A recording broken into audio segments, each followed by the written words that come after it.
Hey everyone, Tracy Barkley here, Keto Comic coming at you with another video, and today we're talking about an article that has recently appeared in several online and in the flesh publications, magazines, women's health magazines about keto and keto crotch.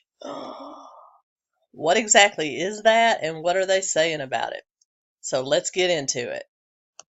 We are specifically looking at the article from People magazine, so you can get that at people.com/health/keto, and you can take a look at it. It's written by Julie Mazziata, and when I actually Google her and look into her, she's just a journalist, not a doctor or anything like that. So let's get into what this is talking about. I'm going to read this. We're going to read through this, and then we'll react to it. The keto diet was the biggest hit of 2018 for a reason. People lose incredible amounts of weight all while enjoying high-fat foods like bacon and cheese, but it also comes with some funny side effects like bad breath and the keto flu for some women, an unusually smelly crotch. Oh my goodness. When did this happen? I've been on keto for well over a year.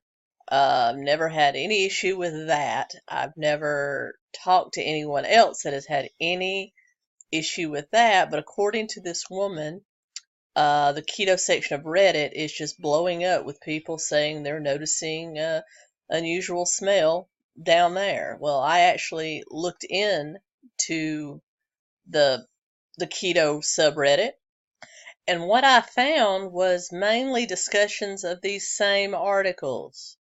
I didn't see anybody. Here we are on Reddit in r/keto. Why are there so many keto crotch stories on the news all of a sudden? Keto crotch may be a side effect of the keto diet posted by plant-based diet. Oh my God, the vegans. That's where that came from. Here is Dr. Ken Berry debunking the keto crotch article as fake news. And all of these other articles are just people talking about these articles. There was no huge subflux of people saying my private parts doesn't smell good. No one was doing that. It was just a discussion of these articles. These articles were being posted. So, yeah. Anyway, so I hate to use the term fake news, but that's fake news. Anyway, let's get back to the article. All right, so women are polling each other for advice on keto crotch. No, they're not. I looked in there. No, they're not.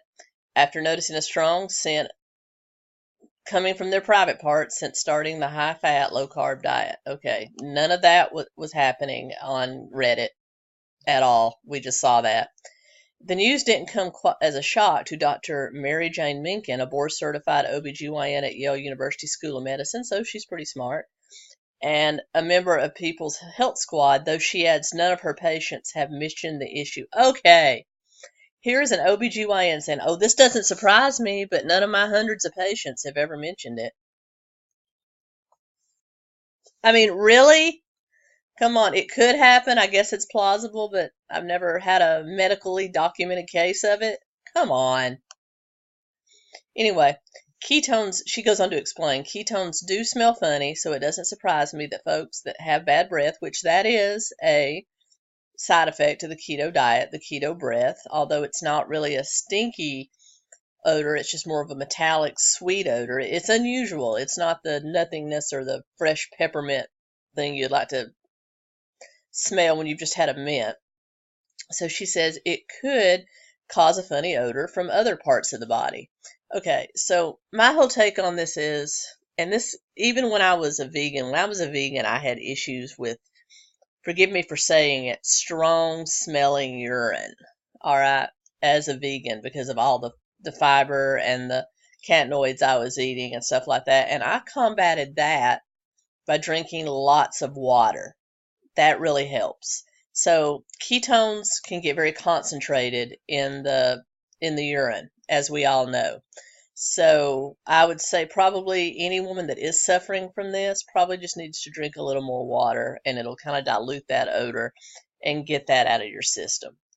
Anyway, but like I said, this is a doctor who says she's not seen anything even relating to that in medical literature or in her patients at large. Dr. Ken Berry, well-known keto advocate, also says he's never, in all his years of putting women on the keto diet, has he ever had an issue with somebody coming back complaining. In fact, he says, and I'll link his video below, that instances of recurrent yeast infections, recurrent bacterial infections, recurrent all kinds of stuff that makes life down there unpleasant, he's noticed a huge drop since he has put people on the keto diet. So he's noticed a reversal of that. So I did a little research into the magazines that printed this originally, People, Cosmo, Women's Health, and it just seems that Weight Watchers had a huge 4-page ad spread in all of them.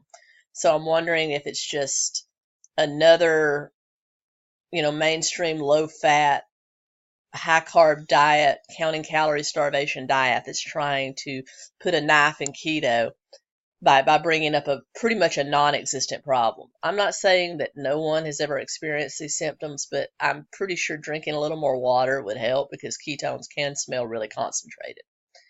Anyway, so this just goes on and it says, the private part is self-cleaning, so the only thing other than concentrated ketones that could be causing that problem is a dying off of good bacteria. And if that's the case, then you do need to see a doctor. If something is killing off the good bacteria in your body, you do need to see a doctor for that. And it's usually a hormonal imbalance or something like that that can be treated.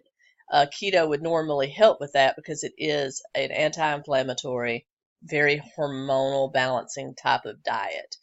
Other than that, it could be yeast. And what feeds yeast? Sugar. You're not getting any of that on the keto diet. So,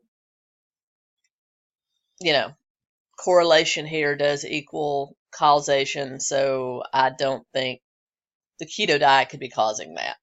Anyway, that's just an opinion. And I think these magazines have they had an advertiser that bought a huge 4-page spread, spent a lot of money, so they wanted to make them look good by, tanking another diet by bringing up pretty much a non-existent problem. Anyway, that's the story on Keto Crotch. Non-existent problem, pretty much a made-up problem. So, guys, keep on ketoing. It's still, in my opinion, the healthiest way to eat. There is no medical literature on this, and if there was, I would be the first to bring it to you and say, hey, this is a problem. This is how we combat it. All right, guys, thank you so much for tuning in with me this morning. Have a wonderful day. Tracy Barkley, Keto Comic, out.